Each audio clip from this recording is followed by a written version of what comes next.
In my opinion, isolating your friends should never be an option when entering a romantic relationship. I believe and I'm of the perspective that we make time for what we want to make time for. And the things we make time for tell us a lot about ourselves. Every hangout with your friends does not need to involve your partner. Hang out with your partner, hang out with your friends, but sometimes do it together. It is okay, it is normal to have opposite sex friendships as long as you establish boundaries and are responsible for how you show up in them and how you show up with your partner and how transparent you are with your partner about those friends. Those opposite sex friends should obviously be friends with your partner. Come on. That's a no-brainer. What's up and welcome back to my channel, or welcome if you're new. Today I want to talk about navigating adult friendships while in a relationship. Before I kick this video off, there are a few key things I feel like are worth noting. First off, I'm jumping into this topic as a cisgendered heterosexual woman. Nextly, I want to make it clear where I stand in this conversation. In my opinion, isolating your friends should never be an option when entering a romantic relationship. I'm not saying it won't happen at times and there won't be imbalances, but that should never be where your mind or your partner's mind travels to when entering in or however long you've been in your relationship. And lastly, I'm coming at this as a woman who is in a relationship and has had friendships for 20 plus years. There are some friends, best friends, that I have and have been friends with for over 20 years of my life. I'm 31 years old for reference. And there are some friendships that I've made while already in my relationship, and there are some friendships that I gained as an adult and entered into my relationship with. While it's not uncommon to feel like you don't have enough time or you never have enough time, I believe and I'm of the perspective that we make time for what we want to make time for. And the things we make time for tell us a lot about ourselves and tells our community, our support systems, our friends, family, partners, a lot about us as well. And obviously we're human, so we're not perfect. We're gonna make mistakes. There are gonna be times where our friends, our family, our partners need to call us out on where we could step it up or where we could dial it back. But as long as we're open to communication and as long as the people communicating with us are communicating with love and we're communicating back with love, that's not really an issue. I believe that we make time for what we value in life. And if we say we value something or someone and don't make time for it or them, do we really value or place value in the way that we think? Because if we're not creating the time for that, but we're creating the time for other things, you have to question where your values lie. First things first, and I honestly feel like this one goes without saying, but I'm gonna say it anyway. You have to date your friends. It is important, it is crucial that you date your friends similarly to the way that you date your partner. Obviously, not exactly the same, right? Because these are your platonic friends versus your romantic partner. But in the way that I hope you date yourself, you date your friends, and you date your partner. I think it's important to just establish a level of standard for yourself. You want to show up for yourself the way you show up for others, and you want to show up for others the way you show up for yourself. So if you're going to prioritize going on dates with your man, with your girl, with your partner, but you don't make time to date yourself, what is that saying about how you value yourself? And if you make a lot of time to date your partner, but you don't make a lot of time to date your friends, what does that say about how you see your friends? Now, everybody's different in the way they do date nights. Obviously, people's level of spontaneity are different. I'm kind of a person who does love a good little bit of planning. I don't love to be called and be like, hey, what you doing right now? Let's do X, Y, whatever. But every now and then I'm in a mood where I'm like, you can call me up and say, let's link right now, and I'll be like, okay, bet. But 9 times out of 10, I'm gonna need at least 3 hours. I'm not gonna lie. So because of that, I know when I'm deciding places to go by myself or places to go with my partner and things to do with my friends, I'm gonna plan it out just a little bit, even if it's a day in advance or even if it's planning just the morning of for something to do that afternoon or that night. So the way that you might have Friday nights, Tuesday nights, Saturday afternoons designated to date your partner, maybe you go on a date night once a week or a date night once or twice a month. You need to do the same things with your friends. And obviously you can't go on a date once a week with every individual friend, but you have to have some flexibility there, right? So for me, particularly, the way I like to do it is I like to try to date myself once a week because if I'm not right with myself, I can't really show up for anybody else. When it comes to my partner, I like to date at a minimum twice a month.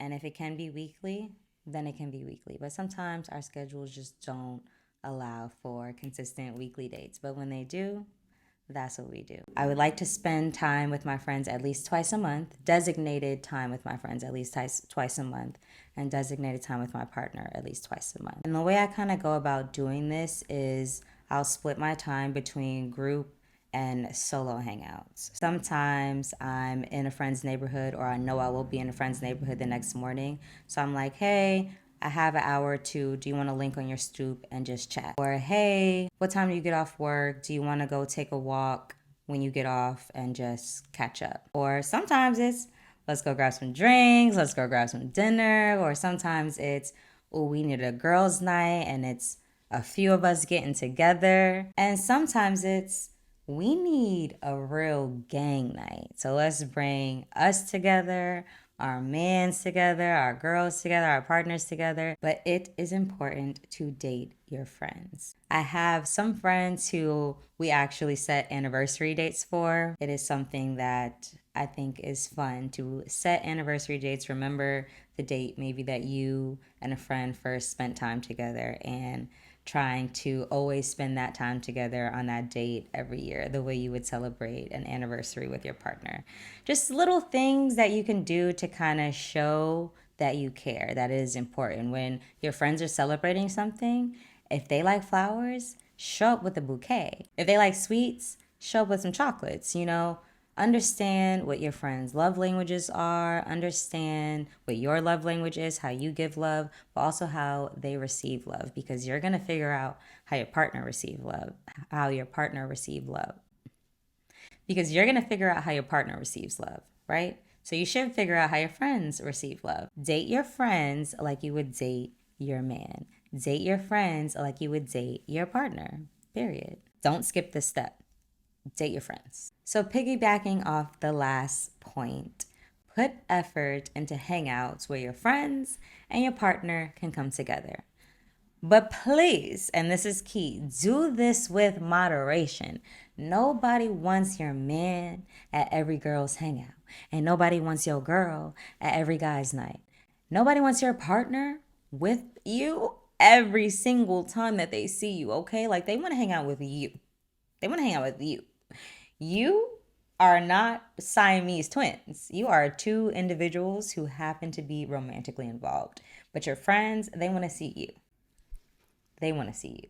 But there are times where it is very important to bring your friends together all under the same roof, doing the same activity, because this allows your friends and your partner to build their own bond, create their own friendships. And honestly, it's very beautiful. I will say the way my partner and my friends have been able to become friends themselves and have their own individual, genuine friendships is beautiful. Let your friends see the things that you love about your partner. Let your friends come to learn why it is you look at your partner the way you do, why it is you value this relationship with your partner, why it is that this person is so important to you. Equally, it is important to show your partner why your friends are so important to you, why you value these relationships, why you guys might be sitting, cuddling up on the couch, cuddling up in bed, watching your favorite TV show, and a friend might be calling, and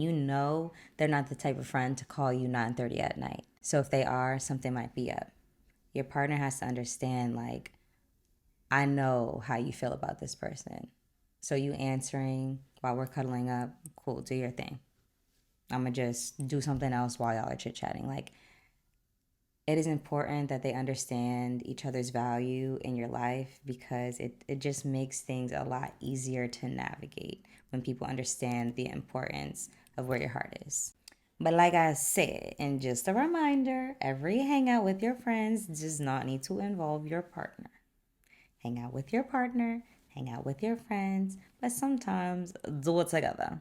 Now, going back to a point I made at the very beginning of this video, make time for what and who is important to you. This includes things like hobbies and activities that you love, but this also includes people. Making time for your parents, making time for your siblings, making time for your friends, making time for your grandparents, aunties, cousins, uncles.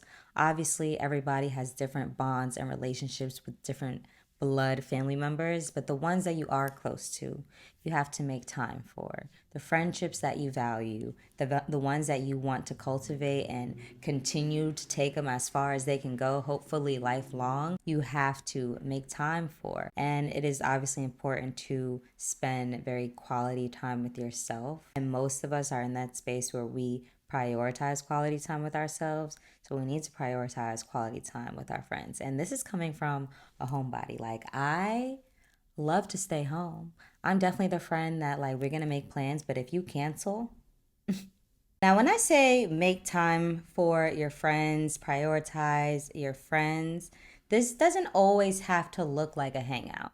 You don't have to see every single one of your friends every single month.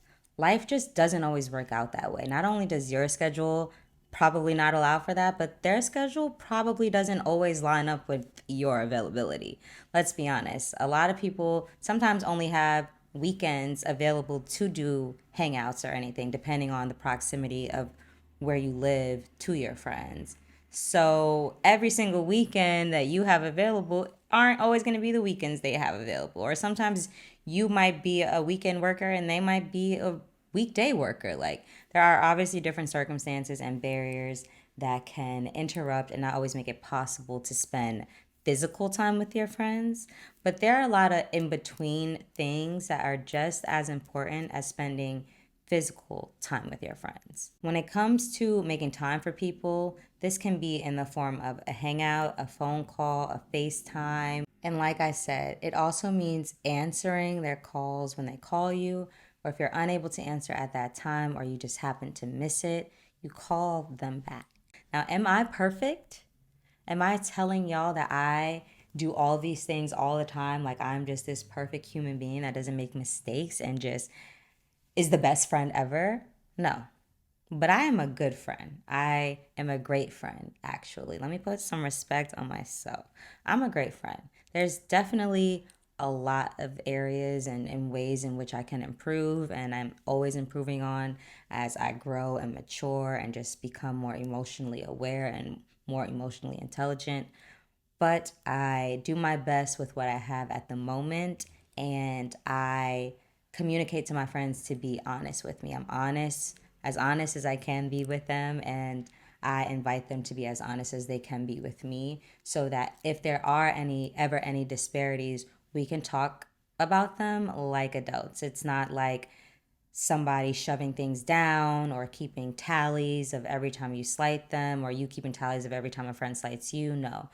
When you feel slighted, when you feel some type of way, when you feel a little bit neglected, it is important to speak up. It is important to tell that to your friend. It doesn't need to be some whole like you did this attack situation, but just I feel this way and I miss you. And I wish you could show up for me more in ways that I need. And you have to communicate what showing up for you looks like, because the way in which we all need quality time looks and feels different. So we can't just assume that because we're the type of people, like I said, homebody here. I am speaking from somebody who definitely loves to choose snuggling up on the couch alone or with my man. But it is important to me to show my friends how much I love them. It's important for us to remember that friends are our support system. We are our friends' support systems. Let me paint the scenario like this. Imagine you have your lifelong friends. Y'all been friends, rocking together 20 years, 5 years, whatever, bonds. And now you get in a relationship. You love your partner down. Y'all have a healthy relationship. They treat you really well. Y'all locked in. Imagine taking all of the support that your friends give you and placing those expectations on one person's head. So, expecting your partner to now show up for you in the way that all of your individual friends did. Sound pretty unfair to your partner, right? A little unbalanced, a little codependent, if I may say so. It is important not to get in a relationship and all of a sudden lean on our partner as our end all, be all, one and only person in our life, as if they are the only friend we have, the only branch of support that we have. Forget your parents, forget your siblings, forget your friends. Like, you got your partner, you got your man, you got your girl. Like, no, no. This person is an individual and they are going to show up for and support you with everything that they have in them. But there are also times where you're going to need support that looks different from the type of support your partner is capable of giving you. Just because they're incapable of giving you support in all the ways that you may need it doesn't make them lacking in any area. But it's impossible to expect that one person can be every single thing for you, or that you as one person can be every single thing for somebody else. It is important to keep your support systems in place. It is important to keep your friends by your side. And God forbid, obviously never am wishing a downfall in anybody's relationship, but suppose this is not a forever relationship. Suppose y'all only rocking for 6 months. Suppose y'all rocking for 2 years, 5 years. Suppose you 5 years deep and everything ends and you have cut off all your friends, distance yourself from your family, so those relationships are estranged, and now you just alone and isolated going through a heartbreak, a hard time in your life, just solo dolo, because you don't have these friends to show up for you because you weren't a good friend to them. So you can't expect them to just stick around being treated like garbage. Like, oh, you lolly lolly dotty da through life. Now, granted, like I said, it is important for communication to be open and honest, and for people to always say when they need more, or if they're going through a harder time and need more support than they normally need or they normally receive from you. It's important for everybody to speak up and be like, hey, I'm going through this. I need a little bit more support. I might not reach out as much as you're used to me reaching out. You might not hear from me as the initiator as much as you maybe are used to. I need you to initiate more with me. I need you to reach out for me. I need you to show up for me a little bit more in this time in my life. Because our friends are a support system, it is important that we keep those values, keep those bonds in place, and really cherish and value and just be grateful to have them, because it is a blessing to have genuine bonds with people, to have genuine safe spaces with people. And it is a blessing to be a genuine safe space for others. Now, this point might be a little bit more controversial. Some things I say might ruffle some feathers or not. It is what it is. You are allowed to have opposite sex friendships while in a romantic relationship, and your partner is allowed to have opposite sex friendships while in a relationship. But in my personal opinion, you don't need to have, as a cisgendered heterosexual woman, you don't need to have a best male platonic friend. And if you're a guy, you don't need to have a best female platonic friend. More on that in a second. Opposite sex friendships give us different perspectives that we don't normally have. The perspectives that you might get from your guy friends aren't going to be the perspective that you get from your girlfriends, and vice versa. So it's nice to be able to be friends with a mixed group of people of different ethnicities, different sexualities, different gender identities, just so you have a broad perspective on life and empathy, towards others. I don't think it's necessary for all of our bonds to be so similar to who we are as people. It's okay to switch it up, mix it up. It's very normal. It's very healthy. Obviously, of course, when you enter romantic relationships, your dynamics that you have with your opposite sex friends is going to shift. It should be shifting anyway. If it doesn't change at all, you need to look at yourself and reevaluate some things in areas in which you need to be taking more responsibility in. But things will shift. I think it's important to have time cutoffs. You shouldn't be having late night phone calls with your opposite sex friends while you're in a romantic relationship. You shouldn't be spending more time with your opposite sex friends than you do with your man, than you do with your girl. Like, there are definitely certain boundaries and just changes that need to be put in place. Any friends that don't respect you establishing boundaries, any opposite sex friends that don't respect any friends, period, but any opposite sex friends that don't respect you establishing boundaries when you enter a romantic relationship need to be side-eyed anyway, because are they really your platonic friend? Probably not. So that's why they're giving you all of that lip, all of that flap, all of that blah, blah, blah, blah, rah, rah, rah. I promise they're probably 9 times out of 10, 99% not a friend worth having. If your partner thinks it's toxic or that you can't have any opposite sex friends, that is something that you guys maybe need to discuss, because they obviously have their own triggers. But if they are just stuck on that, like, no, you cannot have opposite sex friends, you have to question whether or not your partner is healthy or toxic. On my earlier point where I said once you enter a romantic relationship, having a best friend of the opposite sex becomes obsolete. Yeah, I said that. That is my perspective. I do believe that there is a certain level of intimacy, emotional intimacy, that you develop with a best friend. As you enter a relationship, this will start to shift. Even if you see this person as a brother, like genuinely, like your mother could have birthed him from her womb. Brother, you've never ever looked at this person with romantic goggles ever in your life, right? Because I definitely have bonds with male friends who I see as like, wow, my mom didn't birth you, but she damn well could have. But even those relationships, they have to shift, they have to adjust. That person is no longer your best friend because your partner becomes your opposite sex best friend.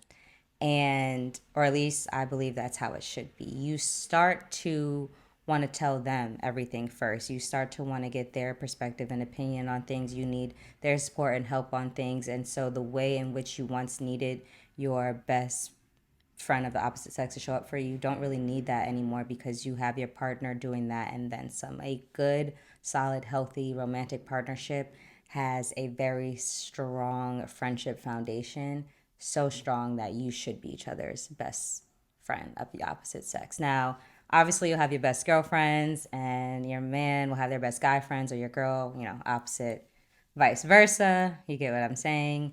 But when it comes to best friends of the opposite sex, that is just my opinion. Feel free to tussle in the comments, but I don't know. I don't really feel like it's really that polarizing or contradictory or just like controversial of an opinion to have. Now, I know I touched on 5 different points or categories and ways of how to navigate and maintain your adult friendships when in a romantic relationship. I just want to leave you, of course, with a few takeaways at the end of the video, just to kind of wrap up some points into nice, neat little packages that you can remember.